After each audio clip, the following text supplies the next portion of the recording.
যদি কোনো একটা দুর্ঘটনা ঘটে, তখন এই ধরেন কেউ যদি সুইসাইড করে, তখন আমরা বলি যে এটা না করলেও পারতো, কেন করলো? কিন্তু যে করে সে জানে তার সমস্যাগুলো। আমি খুবই শক্ত একজন মানুষ, আমি আমার সমস্যার কথা কোনোদিন কাউকে বলি না। আমি অনেক কঠিন সময় হলেও আমি কারো কাছ থেকে টাকা পয়সা লোন চাই না। আমি আমার ব্যক্তিগত প্রয়োজনে বেসিক্যালি সারা জীবন ধরে আমি কারো কাছে কিছু চাইনি। ফলে আমার কোনো কিছু শেয়ার করার মতো কেউ নাই, কিন্তু এই মুহূর্তে আমার খুব হেল্পলেস লাগছে। সেটা হচ্ছে যে গত 2-3 দিন ধরেই খুব হেল্পলেস লাগছে, কিন্তু এই মুহূর্তে আমার খুব ডিপ্রেশন আছে। এই সময়গুলো পার করা আমার জন্য খুব কষ্টের।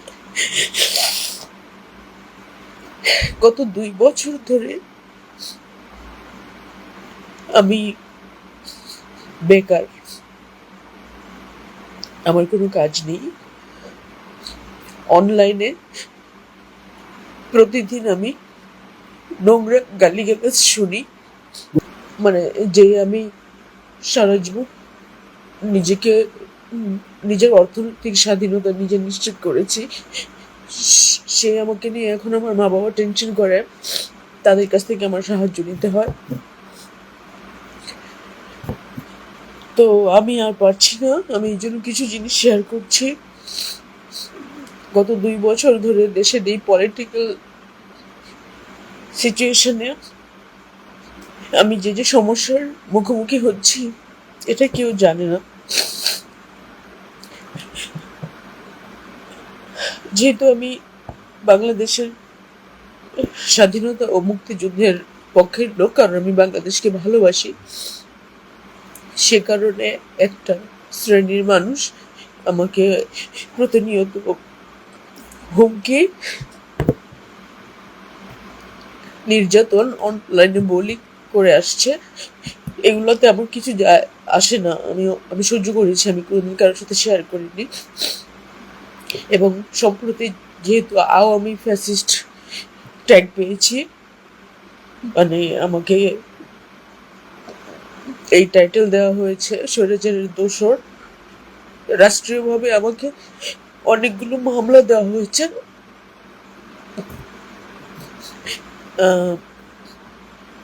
আমি প্রায় 1.5 বছর ঘরবন্দি ছিলাম, কোথাও বের হতে পারিনি নিরাপত্তা জনিত কারণে।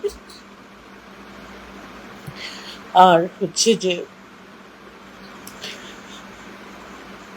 সরকার সম্প্রতি আরেকটা কাজ করেছে, যেটা আমি এই মুহূর্তে লাইভে বলতে চাইনি।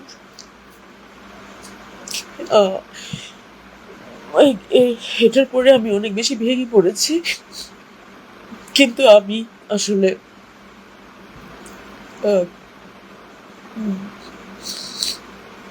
কখনোই মানে পালিয়ে দেশ ছেড়ে চলে যেতে চাই না, যাবো না আসলে। তো এইসব কিছু আমি মেনে নিচ্ছিলাম, কিন্তু সম্প্রতি যেই ঘটনাটা ঘটেছে সেটা আমি মেনে নিতে পারছি না গত 2 দিন ধরে। তার মধ্যে আওয়ামী লীগের একটা গ্রুপ, যাদেরকে আমরা মুক্তিযুদ্ধের পক্ষে, এবং লিলি আল্ট্রাসফট সিরাম জেল, যা গভীর থেকে স্কিনে দেয় 3 গুণ সিরাম হাইড্রেশন। সিরাম জেল হাইড্রেশনে ব্রাইট থাকো সব সিজনে। তুলনামূলকভাবে ভালো বলেই জানি, তারা আমাকে নিয়ে এই লেভেলের হ্যারাসমেন্ট করেছে যে আমি এটা নিতেই পারছি না। তাদের লেখা যোগা এইসব কিছু পড়ে আমার কাছে মনে হয়েছে যে মানে মানে একটা প্রস্টিটিউট ছাড়া আর কোনো কিছু না। আমার সারা জীবনের শিক্ষা, আমার স্বপ্ন, আমার অবস্থান, সবকিছু আমার কাছে মিথ্যা মনে হচ্ছে। এবং যাদের বুঝার কথা ছিল যে না, এরকম হওয়া উচিত না আমার সাথে, তারা সবাই নীরব এবং আমাকে কোনো রকমের কোনো হেল্প করেনি। উল্টো আমাকে বলা হচ্ছে যে আমি যখন আহ, আমি আওয়ামী লীগ আমলে 1,000 কোটি টাকা ইনকাম করেছি, অথচ আমি জানি এখন আমার কাছে আমার ট্রিটমেন্ট করার টাকা নেই। গত 2 বছর ধরে আমি কোনো কাজ করি না, আমি ক্যামেরার সামনে দাঁড়াতে পারি না, কারণ মিডিয়া থেকে আমাকে পুরোপুরি ব্লক করা হয়েছে।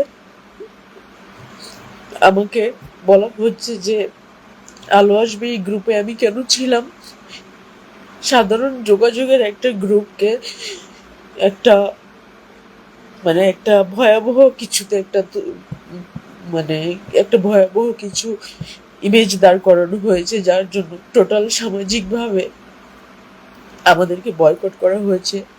আমার শিল্পকলা একাডেমিতে আমাকে মব করা হয়েছে আলো আসবে এই গ্রুপের দোহাই দিয়ে। আমার বাড়িতে মব পাঠানো হয়েছে আওয়ামী লীগের দোহাই দিয়ে।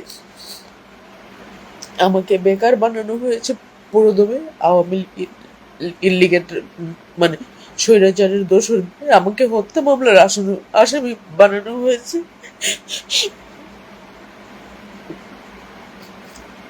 তো আর সেই আওয়ামী লীগের কারো কারো কাছ থেকে শুনতে হচ্ছে যে আমি যে 2-3টা শব্দ আমাকে প্রতি মুহূর্তে আমার করছে। আমরা খাট কাঁপাই, আমরা বিছানা গরম করি, আমরা একটা নারীকে স্লাট শেমিং করার জন্য যতগুলো নোংরা নোংরা কথা বলতে হয় তার কোনো কিছুই বাদ নেই। আমি এগুলো নিতে পারছি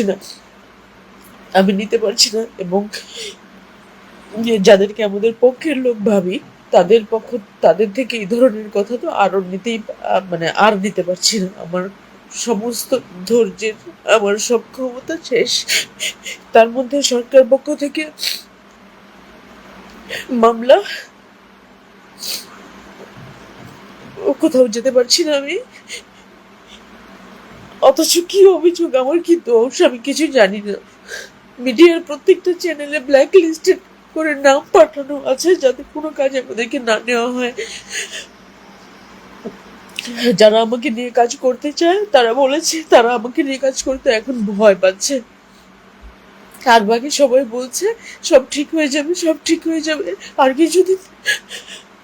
অথচ নির্বাচিত একটা সরকার আসার পরেও আমাদের কোনো কিছু ঠিক হয়নি। এখন নতুন ভাবে মামলা দেওয়া হচ্ছে এবং আরো ভয়ঙ্কর ভাবে ট্রাইব্যুনাল। আমি জানি না আমার কি দোষ, কোনো কিছু যাচাই বাছাই না করে কেন এরকম হ্যারাসমেন্ট করা হচ্ছে শিল্পীদেরকে, আমি কোনো কিছু জানি না। একজন আর্টিস্ট কতটা অপরাধ করতে পারে সেটা বোধহয় একটু যাচাই বাছাই করা উচিত ছিল। তো আমি এই মুহূর্তে কোনো সমাধান পাচ্ছি না, কোনো কিছুরই সমাধান পাচ্ছি না। আমি জানি যে এই ভিডিওটা নিয়ে আমাকে ট্রল করা হবে যে আমি মানুষের সামনে কান্নাকাটি করেছি, আমার বোন আমাকে বকা দিবে, মা বাবা যদি চোখে পড়ে কি করবে আমি জানি না, কিন্তু আমি হেল্পলেস। আমি একদমই হেল্পলেস, কারণ আমি অনেকেই অ্যাডজাস্ট করে নিয়েছেন, কিন্তু আমি কম্প্রোমাইজ করতে পারি না। আমি আমার কোনো যোগ্যহীন লোক, কোনো নেগেটিভ লোক, তাদেরকে আমি রিকোয়েস্ট করতে পারবো না কোনো কিছুর জন্য। আমি শুধু জানি আমি বেকার, আমি কিছু, আমার আর সময় কাটছে না, তারপরেও আমি ধৈর্য ধরে আছি যে একদিন ঠিকঠাক হবে দেশটা। Lily Ultra ultrasoft serum gel, যা গভীর থেকে স্কিনে দেয় 3 গুণ সিরাম হাইড্রেশন। সিরাম জেল হাইড্রেশনে ব্রাইট থাকো সব সিজনে।